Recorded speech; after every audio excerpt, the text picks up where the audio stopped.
How did everyone know how long to make an inch or how heavy a pound was supposed to be? These were all just technically made up out of thin air and could have some extreme variances without standardization.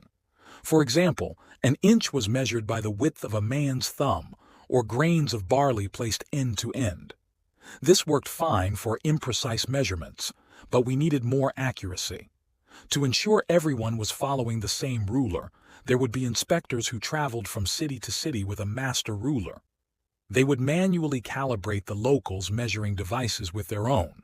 The same thing went on with weights, where there was a master kilogram called IPK used to calibrate all other scales with it. The IPK had to be carefully maintained because any surface contamination would change its weight. It had to be stored in a vault because if it was ever lost, it would make it impossible to weigh things correctly. Today, there is an International Bureau of Weights and Measures whose reach spans essentially the whole world. They still use something similar to calibrate the scales. In the US, we also have our own Office of Weights and Measures to ensure that merchants do not try and manipulate the customer with misleading scales.